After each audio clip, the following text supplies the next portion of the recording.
வணக்கம் நேயர்களே. பீகார் மாநிலத்தில் 2 கட்டங்களாக தேர்தல் நடந்து முடிந்திருக்கக்கூடிய சூழல்ல இன்றைய தினம் வாக்கு எண்ணிக்கை அப்படிங்கிறது காலை முதலே தொடங்கி விறுவிறுப்பாக நடைபெற்றுக் கொண்டிருக்கிறது. பீகார் மாநிலத்தில் யார் ஆட்சி அமைக்க போறா? என்டிஏ கூட்டணியா இல்ல மகா கட்பந்தன் கூட்டணியா? மீண்டும் நிதிஷ்குமாரே அரியணையில் ஏற போறாரா இல்ல தேஜஸ்வி யாதவ் ஏற போறாரா அப்படிங்கிறத நம்ம இங்க இருந்து பார்க்க போறதில்ல. ரயில் வந்திருக்கு, ரயிலில் ஏறி பீகாருக்கு போகிறோம். பீகாரில் போய் அங்கே இருக்கக்கூடிய கள நிலவரம் என்ன, யார் முன்னணியில் இருக்கா அப்படிங்கிறத பார்க்கலாம் வாங்க.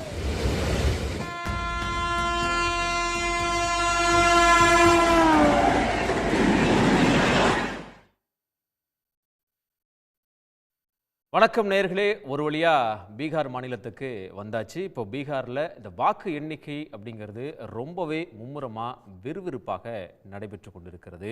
யார் ஆட்சியை பிடிக்கப் போகிறார்கள், யார் அரியணையில் ஏறப்போகிறார்கள், நிதிஷ்குமார் மீண்டும் 5வது முறையாக முதலமைச்சராக அரியணையில் ஏறுவாரா அல்லது மகா கட்பந்தன் கூட்டணி இந்த ஆட்சி அரியணையை பிடிக்குமா, தேஜஸ்வி யாதவ் முதலமைச்சராக அரியணையில் ஏறப்போகிறாரா என்பதற்கான அந்த கவுண்டவுன் காலையில் 8 மணிக்கு தொடங்கி விறுவிறுப்பாக நடைபெற்று கொண்டிருக்கிறது. இந்த தேர்தலை பொறுத்த வரைக்கும் இந்தியாவே எதிர்பார்க்கக்கூடிய ஒரு தேர்தலாக மாறியிருக்கிறது. காரணம், களம் அவ்வாறாக இருக்கிறது.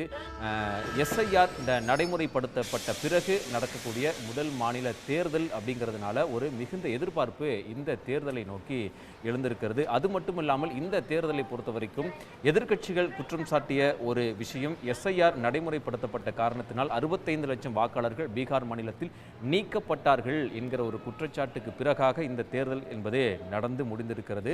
இந்த வாக்கு எண்ணிக்கை அப்படிங்கிறது யாரை அரியணையில் ஏற்றப் போகிறது என்பது ஒரு பெரிய எதிர்பார்ப்பை நாடு முழுமைக்கும் ஏற்படுத்தி இருக்கிறது என்று தான் சொல்ல வேண்டும். தற்போது இருக்கக்கூடிய நிலவரப்படி யார் யார் முன்னிலையில் இருக்கிறார்கள் அப்படிங்கிறத, நட்சத்திர வேட்பாளர்கள் யார் முன்னிலையில் தற்போது இருக்கிறார்கள், யார் பின்னடைவை சந்தித்திருக்கிறார்கள் அப்படிங்கிறத நாம் இப்போ பார்த்துடலாம். முதலாவதாக தேஜஸ்வி யாதவ் பற்றி நம்ம சொல்லணும் அப்படின்னாக்க, தேஜஸ்வி யாதவ் தற்போது முன்னிலையில் இருந்து கொண்டிருக்கிறார்.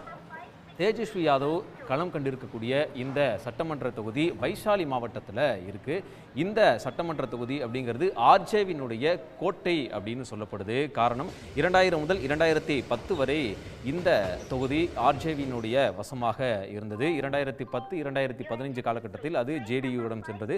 திரும்பவும் ஆர்ஜேடி கட்சி தன்னுடைய அந்த கோட்டையை வசப்படுத்தி இருந்தது. 2020 தேஜஸ்வி யாதவ் சட்டமன்ற தொகுதியின் அந்த உறுப்பினராக அவர் இருந்து கொண்டிருந்தார். இந்த நிலையில் இந்த தொகுதி என்பது மிகுந்த முக்கியத்துவம் வாய்ந்ததாக ஒரு தொகுதியாக பார்க்கப்படுகிறது. தேஜஸ்வி யாதவ் முதலமைச்சர் வேட்பாளராக களம் கண்டிருக்கக்கூடிய இந்த நிலையில் இந்த தொகுதியை பொறுத்த வரைக்கும் அவர் முன்னிலையில் இருக்கிறார். அவரை எதிர்த்து போட்டியிட்ட பாஜகவினுடைய சதீஷ்குமார் யாதவ் பின்னடைவை சந்தித்திருக்கிறார். இன்னும் அடுத்தடுத்த சுற்றுகள் என்ன மாதிரியான நிலையை தெரிவிக்கப் போகிறது என்பதை பார்க்கலாம். அடுத்ததாக எந்த நட்சத்திர வேட்பாளர் எந்த தொகுதியில் போட்டியிட்டிருக்கிறார் என்பதையும் நாம் பார்த்து விடுவோம்.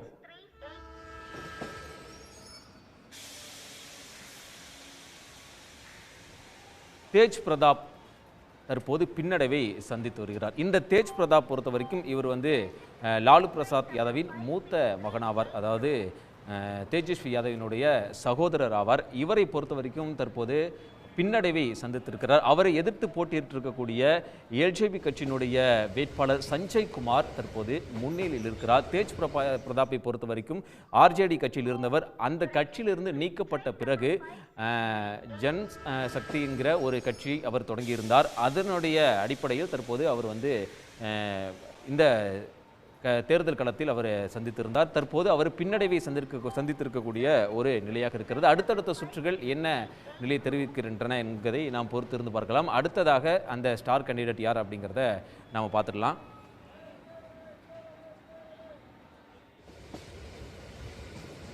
மைத்திரி தாக்கூர் ஒரு மிகப்பெரிய ஒரு பேசு பொருளாக மாறிய ஒரு வேட்பாளர். காரணம், அலிநகர் தொகுதியில் அவருக்கு பாஜக சீட்டு கொடுத்தது கட்சிக்குள்ளேயே ஒரு மிகப்பெரிய ஒரு சலசலப்பை ஏற்படுத்தி இருந்தது. காரணம், இந்த மைத்திரி தாக்கூர் யார் அப்படின்னு கேட்டிங்கன்னா, மைத்திரி தாக்கூர் ஒரு நாட்டுப்புற பாடகி, ஒரு இன்ஸ்டாகிராம் இன்ஃப்ளூயன்சர்.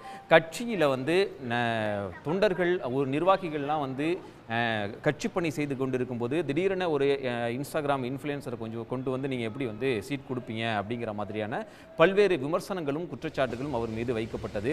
கட்சிக்குள்ளேயே ஒரு மிகப்பெரிய சலசல சலசலப்பையும் ஏற்படுத்தி இருந்தது. நிச்சயமாக அவருக்கு சீட் கொடுப்பதை எங்களால் ஏற்றுக்கொள்ள முடியாது என்பதை பாஜகவினர் ஒரு எதிர்ப்பு குரலையும் போர்க்கொடியும் தூக்கியிருந்தார்கள். ஆனால் அதையும் பொருட்படுத்தாமல் கட்சி இவரை நம்பி அவருக்கு சீட் கொடுத்திருந்தது. இந்த நிலையில் தான் அவர் தற்போது முன்னிலை வகிக்கக்கூடிய அதை நாம் பார்த்து கொண்டிருக்கிறோம். இவரை எதிர்த்து போட்டியிட்டு இருக்கக்கூடிய வினோத் மிஸ்ரா தற்போது பின்னடைவை சந்தித்திருக்கிறார். வினோத் மிஸ்ரா கடந்த தேர்தலில் வெற்றி பெற்றவர். கடந்த தேர்தலில் இந்த அடிநகர் தொகுதியை பொறுத்த வரைக்கும் விஐபி கட்சி தான் வெற்றி பெற்றிருந்தது. வினோத் மிஸ்ரா அவர்களிடத்தில் வெறும் 4000 சொற்ப வாக்குகள் வித்தியாசத்தில் தோல்வியை தழுவியிருந்தார். இந்த நிலையில் அவருக்கு ஆர்ஜேடி ஒரு வாய்ப்பை கொடுத்திருந்தது. அவரை எதிர்த்து போட்டியிருக்கக்கூடிய பாஜகவினுடைய மைத்திரி தாக்கர் தற்போது முன்னிலை வைக்கக்கூடிய ஒரு நிலவரம் என்பது அங்கு இருக்கிறது. அடுத்தடுத்த சுற்றுகள் இந்த முன்னிலை தொடருமா அல்லது அவர் பின்னடைவை சந்திப்பாரா என்பதை நாம் பொறுத்திருந்து பார்க்கலாம்.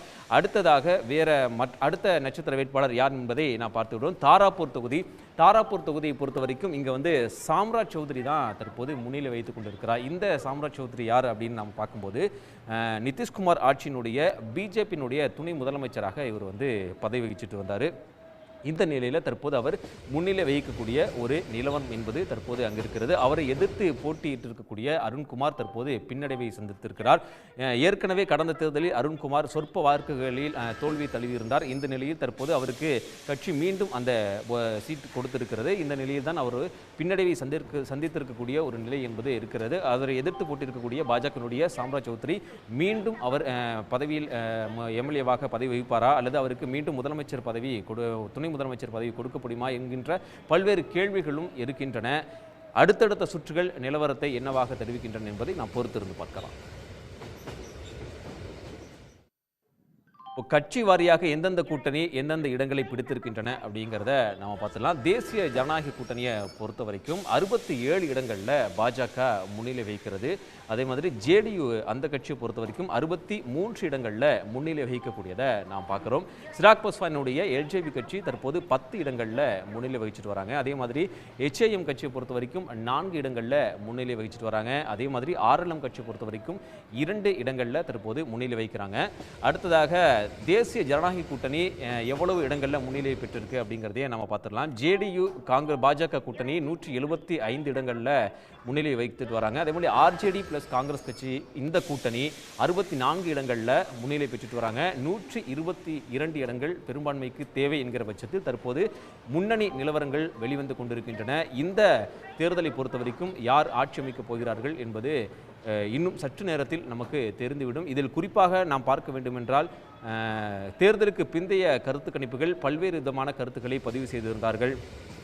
தேசிய ஜனநாயக கூட்டணி வெற்றி வாய்ப்பை பெறுவதற்கான வாய்ப்புகள் அதிகமாகவே இருக்கிறது என்ற கருத்து கணிப்புகளும் வெளிவந்தன. ஆக்சிஸ் மை இந்தியாவை பொறுத்த வரைக்கும் நெக் டு நெக் இருக்கும் இந்த தேர்தல் அப்படிங்கிறது. வெற்றி வாய்ப்பு 2 கட்சிகளுக்குமே 2 கூட்டணிக்குமே நெக் டு நெக் தான் இருப்பதற்கான வாய்ப்புகள் இருக்குது அப்படிங்கிறத சொல்லியிருந்தாங்க. அதே மாதிரி இதில் மிக முக்கியமாக விமர்சனத்திற்கு உள்ளாக்கப்பட்ட ஒரு விஷயம், தேர்தல் நடத்தை விதிமுறைகள் அமலுக்கு இருக்கக்கூடிய நிலையில் நிதிஷ்குமார் 75 லட்சம் பெண்களுக்கு தலா 10,000 வழங்கியது தான் மிகப்பெரிய ஒரு பேசு பொருளாக மாறியிருந்தது. ஆனால் தேர்தல் நடத்தை விதிமுறைகள் அமலில் இருந்தும் கூட தேர்தல் ஆணையம் எந்த ஒரு நடவடிக்கையும் அவர்கள் மீது எடுக்கவில்லை என்பதும் எதிர்க்கட்சிகளுடைய குற்றச்சாட்டாக இருந்தது.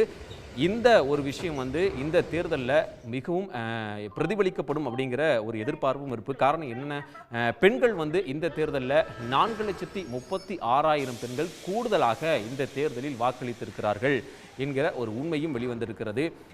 காரணம், ஆண்களுடைய எண்ணிக்கை ஏன் குறைவு என்கிற ஒரு கேள்வியும் எழுப்பப்பட்டது.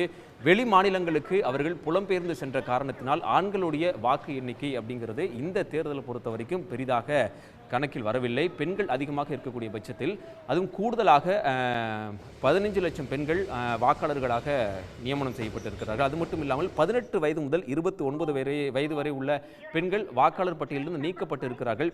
அப்படி இருக்கும் பொழுது கூடுதலாக எப்படி 4,36,000 பெண்கள் வாக்களித்திருப்பார்கள் என்கிற ஒரு கேள்வியையும் எதிர்க்கட்சிகள் முன்னிறுத்தியிருந்தார்கள். இந்த நிலையில் தற்போது வாக்கு எண்ணிக்கை அப்படிங்கிறது நடைபெற்றுக் கொண்டிருக்கிறது. முன்னிலை என்ன அப்படிங்கிறத நம்ம பார்த்துட்டோம். அதே மாதிரி எந்தெந்த கூட்டணி எந்தெந்த இடத்துல முன்னிலை வைக்கிறாங்க அப்படிங்கிறதையும் பார்த்துட்டோம்.